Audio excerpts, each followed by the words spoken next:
Bonjour à toutes et à tous, j'espère que vous allez bien. Je suis heureux de vous retrouver pour cette deuxième saison de 5 minutes FacMed. L'occasion pour moi de commencer avec vous une nouvelle série de vidéos intitulée Chimère. Le principe est simple, présenter dans chaque épisode le travail d'un artiste qui a décidé de mêler deux disciplines artistiques pour produire une œuvre. Et j'ai choisi pour ce premier épisode, à l'occasion de l'exposition au Centre Pompidou Matisse comme un roman, de vous parler des liens entre la peinture et la littérature dans l'œuvre de l'illustre peintre français Henri Matisse.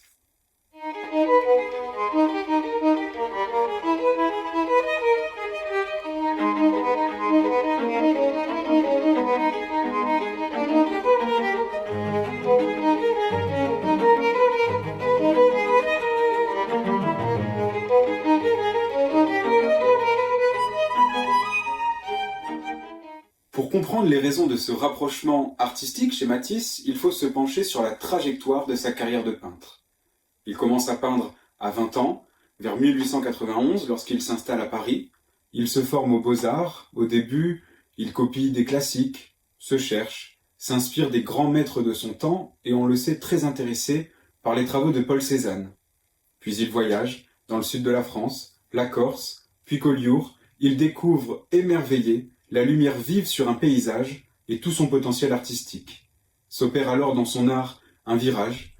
On passe de la liseuse, proche de l'art hollandais, à ce merveilleux tableau d'un genre nouveau dont le titre est un vers tiré de L'Invitation au voyage, un poème de Charles Baudelaire, luxe, calme et volupté. Matisse présente ce tableau au Salon d'automne de 1905, qui est l'événement retenu pour dater le début d'une révolution stylistique en peinture qu'on a appelée le fauvisme. C'est pour lui le début du grand succès. Il reçoit de nombreuses commandes, explore, perfectionne sa conception nouvelle de l'art pictural et peint quelques chefs-d'œuvre. C'est à cette période que Matisse commence à écrire, avec la volonté de diffuser sa pensée et d'expliquer son esthétisme. Il publie, en 1908, un ouvrage très théorique, Notes d'un peintre, qui est son premier contact avec la littérature. Il continue à peindre, il débroussaille comme il dit, mais, dans les années 30, il entre dans un creux et ne parvient plus à peindre. Il écrit à sa fille « Je travaille beaucoup, mais loin de la peinture. Je me suis installé plusieurs fois pour en faire, mais, devant la toile, je n'ai aucune idée. » C'est une crise profonde pour l'artiste, une panne d'inspiration. Pour sortir de l'impasse, Matisse expérimente d'autres techniques, comme la lithographie. Il voyage aux États-Unis, à Tahiti, et fait de nouvelles rencontres décisives pour la suite de son œuvre. Il y a par exemple Thériade, un des éditeurs d'art les plus influents du XXe siècle, ou encore Louis Aragon, qu'on ne présente plus. La relation entre Matisse et Aragon va aboutir à un véritable ovni littéraire, travaillé sur plus de 30 ans et publié en 1971, Henri Matisse, roman.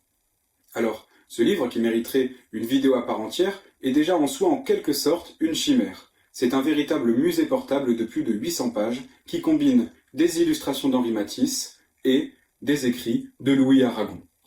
Donc on voit bien qu'à cette période, mûrit chez Matisse une sensibilité littéraire.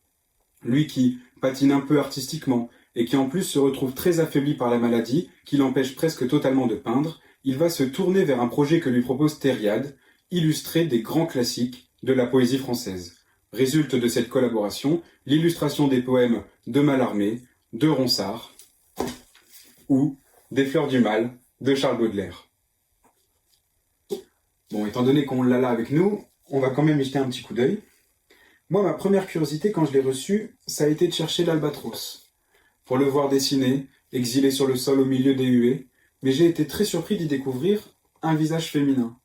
Puis un autre, au poème suivant, etc., etc. Vous m'aurez compris, 33 visages de femmes inventés à la lecture de poèmes. Alors moi, je trouve ça absolument formidable, parce que nous, lorsqu'on essaye d'exprimer ce que nous évoque un poème, immédiatement on verbalise. On cherche des mots pour en expliquer d'autres, et même si c'est souvent assez confus, c'est en réalité ce qu'on sait manier de mieux. Le peintre, lui, les abandonne complètement. C'est l'essence de son travail. Il traduit différemment, et pourtant, face au dessin de Matisse, on s'y retrouve. Les linéaments des visages féminins rappellent parfaitement l'exotisme inhérent de la poésie de Baudelaire. On leur devine la mélancolie, l'érotisme, le charme. C'est un échange picturo-littéraire sensiblement harmonieux. Et je crois que Matisse, lorsqu'il décide d'illustrer des Fleurs du Mal, il cherche un équilibre. Le risque, lorsqu'on décide de mélanger deux disciplines artistiques, c'est que l'une écrase l'autre. Alors on peut choisir soit de les confondre parfaitement pour produire un ensemble homogène, c'est ce qu'a fait en quelque sorte Guillaume Apollinaire dans ses calligrammes, ou alors on peut décider de les faire correspondre. Un jeu de miroir, où la monochromie des dessins rappelle l'encre noire des écrits, où la couleur inhérente à la poésie de Baudelaire rappelle la peinture de Matisse. Le livre, l'objet livre, devient un support expérimental fondamental pour Henri Matisse. Il va s'en servir pour sortir de l'impasse artistique dans laquelle il se trouve. Et de toutes ces expérimentations va aboutir peut-être la quintessence du livre d'art moderne, Jazz. Première œuvre conçue en papier gouaché et découpé par Matisse, Jazz est la solution au problème qui l'obsédait dans son art, qui était la dualité entre la ligne et la couleur. Il dit : Le papier découpé me permet de dessiner dans la couleur. Au lieu de dessiner le contour et d'y installer la couleur, l'un modifiant l'autre, je dessine directement dans la couleur, qui est d'autant plus mesurée qu'elle n'est pas composée. Cette simplification garantit une précision dans la réunion des deux moyens qui ne font plus qu'un. Ces œuvres nouvelles sont ornées de textes calligraphiés par le peintre, qui servent à accompagner la couleur, mais aussi à exposer ses conceptions du voyage, de l'avenir, ou encore de l'amour. Jazz est donc bel et bien une chimère, et le génie d'Henri Matisse est d'avoir réussi à rendre la couleur et les lettres parfaitement miscibles. Voilà, on a fini. Je vous remercie d'avoir regardé cette vidéo, j'espère qu'elle vous a plu, qu'elle a attisé votre curiosité. En temps normal, vous pouvez retrouver Henri Matisse au Château Cambrésis, au Centre Pompidou, au musée Henri Matisse de Nice, mais je ne vous apprends rien si je vous dis qu'ils sont tous fermés. Donc en attendant, vous pouvez découvrir ou redécouvrir les travaux du peintre. Vous pouvez aussi lire et regarder Jazz en passant par Internet. Je vais essayer de vous mettre un lien dans la description. La prochaine fois, on parlera d'un roman d'Uraki Murakami, Le meurtre du commandeur. Et je vous laisse pour finir cette vidéo avec la récitation par mon ami Merwan Raouraoua du poème Le parfum de Charles Baudelaire.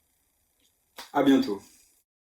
Lecteur, as-tu quelquefois respiré, avec ivresse et lente gourmandise, ce grain d'encens qui remplit une église, ou d'un sachet le musc invétéré? Charme profond, magique dont nous grise, dans le présent le passé restauré. Ainsi l'amant sur un corps adoré, du souvenir cueille la fleur exquise.